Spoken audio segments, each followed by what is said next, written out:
বন্ধুরা, মুনমুনস কিচেন ডায়েরিতে সবাইকে স্বাগত।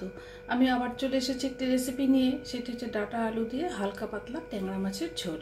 কি করে তৈরি করলাম চলুন তাহলে দেখে নেওয়া যাক। ট্যাংরা মাছের ঝোল তৈরি করবার জন্য কিছুটা ট্যাংরা মাছ আমি কেটে বেছে ধুয়ে একটু হলুদ লবণ মেখে নিয়ে নিলাম। এবার আমি গ্যাস জ্বালিয়ে কড়া বসিয়ে একটু তেল দিয়ে দিলাম। তেলটা গরম হয়ে গিয়েছে, আমি একটু লবণ দিয়ে দিলাম। এই মাছগুলো খুব ফোটে, সেজন্য আমি একটু লবণ দিয়ে দিলাম।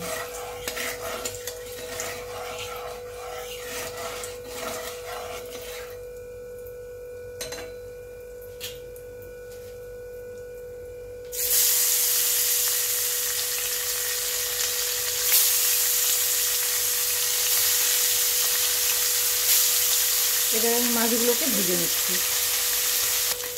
মাছগুলো ভাজা হয়ে গেছে, এগুলোকে আমি তুলে নিলাম। তুলে আমি বাকি মাছগুলোকেও ভাজা করে নিচ্ছি।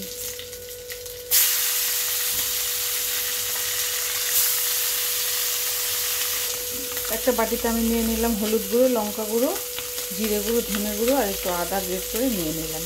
এটাকে আমি জল দিয়ে ভিজিয়ে নিচ্ছি। গুঁড়ো মশলাটা আমি জল দিয়ে ভিজিয়ে রাখলাম। মাছগুলো ভাজা হয়ে গিয়েছে, আমি তুলে নিলাম। ওই তেলে দিয়ে দিলাম কালো জিরে,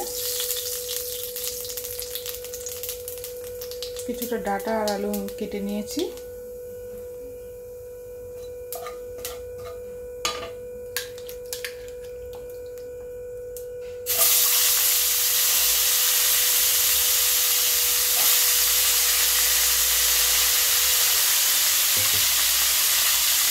ডাঁটা আলুটা আমি একটু ভালো করে ভাজা করে নিচ্ছি।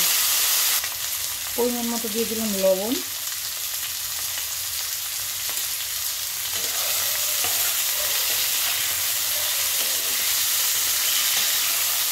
একটা টমেটো আমি বীজ ছাড়িয়ে দিয়ে দিলাম লম্বা লম্বা করে কেটে।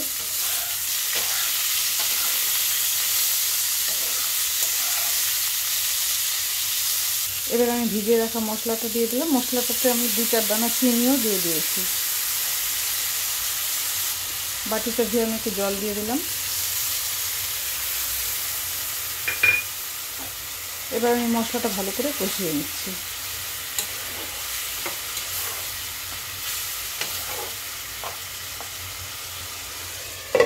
গ্যাসটা সিম করে আমি ঢাকা দিয়ে দিলাম।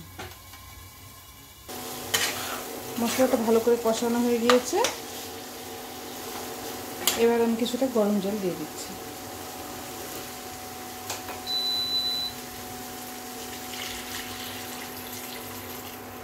ঝোলটা আপনারা কতটা রাখবেন সেই পরিমাণে দেবেন।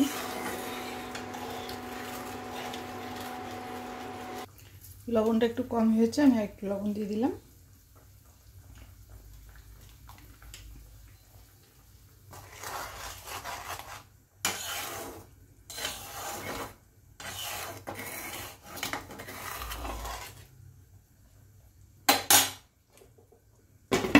এবার আমি ঢাকা দিয়ে দিলাম। ঝোলটা ফুটে গিয়েছে, এবার আমি ভেজে রাখা মাছগুলোকে দিয়ে দিলাম।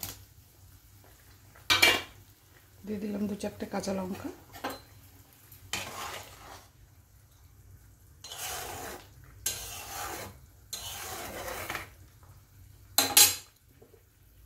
আবার একটু ঢাকা দিয়ে দিলাম। সবশেষে আমি একটু ধনেপাতা কুচি দিয়ে দিলাম।